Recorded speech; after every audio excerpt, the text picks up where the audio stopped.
a Super Bowl champion San Francisco 49er, a Golden Domer of the first variety, and a host along with Mike Golick Jr. of the ACC Huddle Radio podcast, available on Podcast One. He is Ricky Waters. Good to see you here, sir. How are you? Oh, man, it's great to be here, Rich. It's been a while since you and I have spoken and saw one another. You were also part of the 49ers radio broadcast as well, right? Yeah, it's CSN. It's actually it's television. Okay, but, been up there. Yeah, we do the pre-games for the 49ers, post-game, a show called 49ers Central. Okay. And we cover those crazy press conferences that they have up there. It's never a dull moment with San Francisco. As you know, it's never a dull moment in the National Football League as well. There's news that just broke. Adam Schefter of the Worldwide Leader in Sports reporting that the Bills, after losing to the Jets last night, have fired Greg Roman, the offensive coordinator, the highest paid offensive coordinator in the NFL. And Roman was with the 49ers in those Harbaugh years with Kaepernick. Wow. What do you think of that news? Wow, that's Richie, huge. But, I mean, when you go down 0-2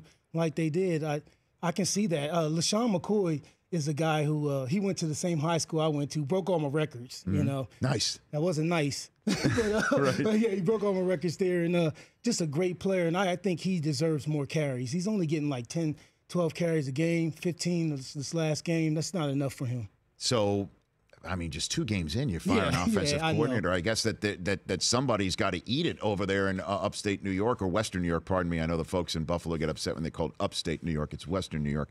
But that's the news that's going on right there in the NFL. Florida State against Louisville, Ricky. Oh.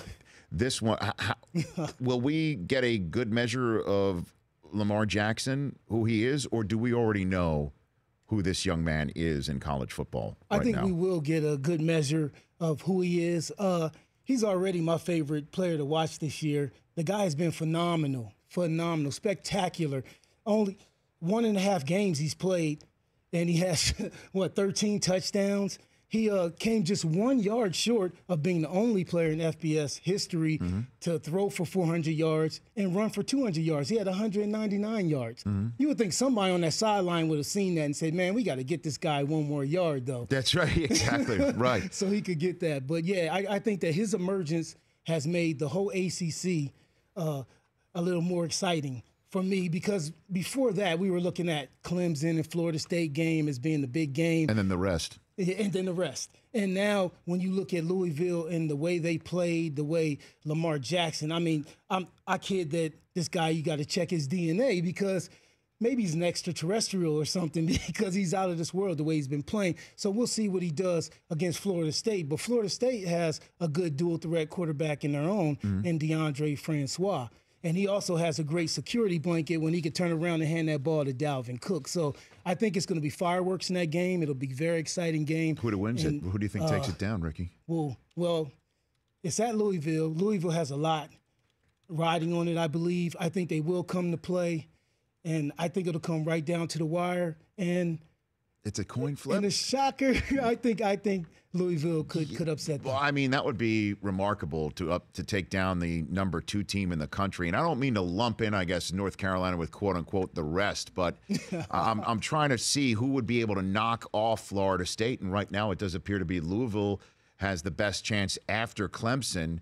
Although Clemson has definitely struggled for the first couple of weeks. Yes, they have. Why do you think Dabo Swinney's offense has been struggling so far? Well, I think that what Deshaun Watson said, he said, look, we're not the same team as we were last year. I think everyone's looking at the expectations based on last year. They were fantastic on offense, but they're a different team this year. They're trying to find their rhythm. One of the good things is that they haven't had a real test. Well, they haven't really played a team that should be able to beat them, but Troy gave them quite a scare. So yeah, they did. You know, they have to play better. I think they understand that. I think they still have to find their rhythm, but I think that it's good that they playing the teams that they're playing. And they have South Carolina State coming up, so they get another kind of tune-up game before they go to an improved Georgia Tech team, and then they have to play that Louisville team as well. Ricky Waters is here on the Rich Eisen Show. Podcast One is now working with Huddle Radio, a daily podcast that covers the goings-on of each college conference, and it's you and Mike Golick Jr. for the ACC. Yes. Joining me here on the Rich Eisen Show. All right, let's get to Notre Dame. And, you know, how I've known you for years, and I appreciate you, And that's why I have you on, even though you were in the big house the day that the Rocket ran not once but twice on my Michigan Wolverines. By the way, that was my sorry about that. That was my senior year. That was my first game covering Bo Schembechler's final season for the Michigan Daily newspaper. Wow. Took the wind right out of everything. What a Yeah. day! What an incredible day that was. What do you expect out of Notre Dame this year, taking on Michigan State obviously this weekend, but there's the usual Notre Dame schedule coming up. What do you think, Ricky? Yes. Well, they obviously took a big L at Texas, which ended up being one of the probably the best games of the year so far. You know, I didn't expect that, but they played very well. Then we came and bounced back, and now we got a big one at home with Michigan State. Don't really know what we're going to see from Michigan State. They don't have Connor Cook anymore. But we do know one thing. They play smash-mouth football. They're going to try to smash Notre Dame right in the mouth, just like Texas did. So hopefully they can stand up. But one good thing that I feel is Deshaun Kaiser. Deshaun Kaiser is a beast as far as quarterbacks are concerned. To me, he is one of those guys that won't let his team lose. I think if he played the whole game against Texas, they would have won the game. So do you think Brian Kelly should choose one already? Is that what you're saying? Yeah. Oh, Deshaun, he is definitely the leader of the team. He is definitely the guy moving forward. And I think he's playing lights out. He did last year. He's going to play lights out this year. I think he'll play well in this game. So hopefully if their defense can hold up against the run, I think they'll have a good shot. They have tough running backs as well, and Josh Adams and Tarion Falston. So those guys they have talent. They have a lot of talent. CJ, all those guys are really playing well right now. So I feel good about Notre Dame. Of course, I'm always gonna. I know, sure. You know. When was the last time you were back on campus? Dame. Oh, I try to go back every year, at least one game. You know, the guys at Notre Dame, those are still my good friends. You talked about Rocket Ishmael. We're like brothers to this day. So, you know, we love the university. We love each other.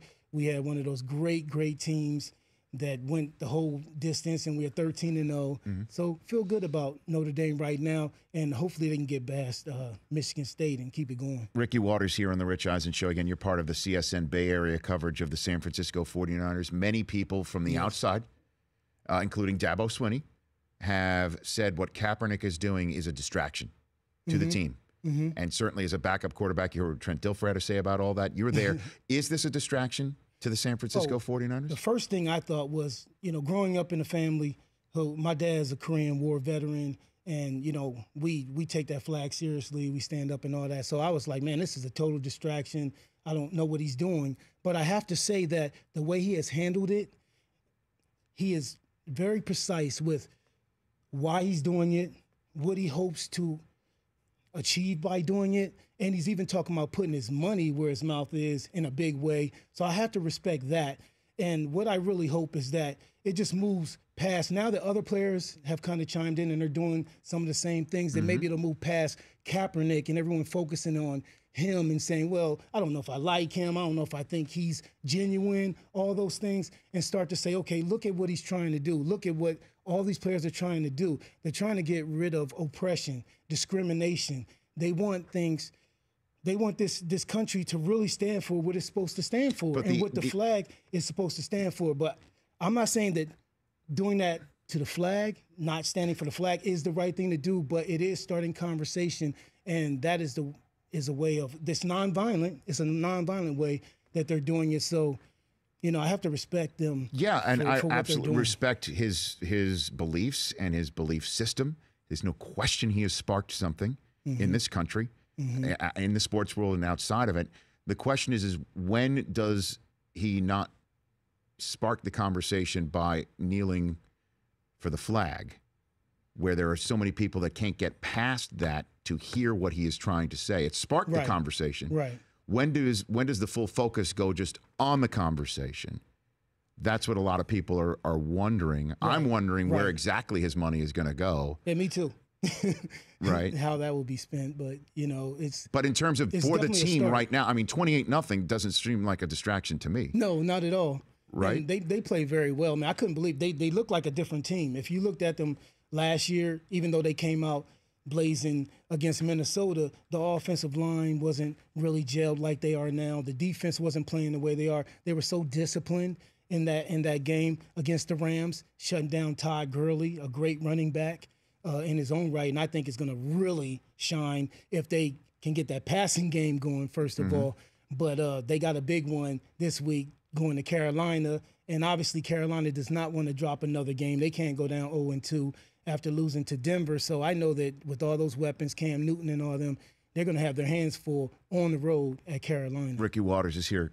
Before I let you go, give me your favorite Deion story. What do you have for me? Give me your favorite Prime story. Let me tell you, Prime, I got a lot of them. But one is the fact that this guy used to cover the wide receivers with his hands behind his back. He would put his hands behind his back. He would cover all the wide receivers, except for Jerry Rice, like that.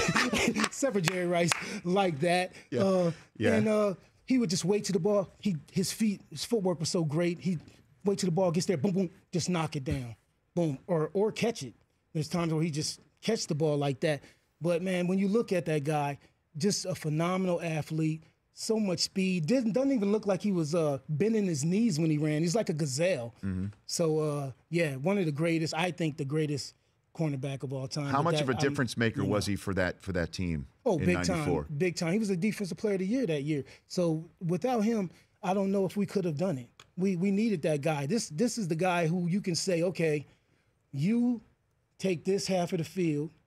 You got the best receiver.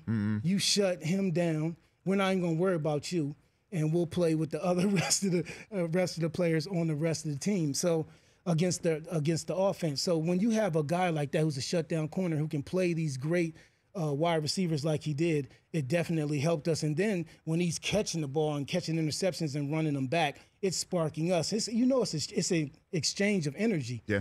When you offensively, we score. And then if they do something big, get a turnover, now we get the ball right away, and we always will go right to the end zone. First play, we're trying to go downtown and score and change the whole look of the game when that happens. So I think that anytime you have an exciting defensive player like that, it really helps, and we had a lot of them. Is that your Super Bowl ring on your hand right now, as a matter of fact?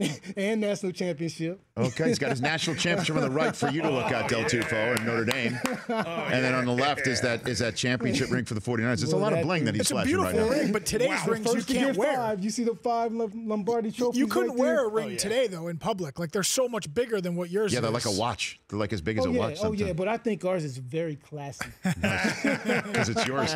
And congrats on being named a nominee for the Pro Football Hall of Fame, Ricky. Oh, thank you, because that is a great honor, obviously. Yeah, you're in that mix. Thanks for coming in. You're welcome back anytime here. Oh, man. We're part of the podcast One Family, and you and I go way back. When you were auditioning for the NFL Network is when we kind of met for the first time. And I've followed your career for a very long time, so it's great to see you. Yeah, Come on definitely. back. Come on back. Definitely. Ricky Waters is here. Thanks for having me. You got it.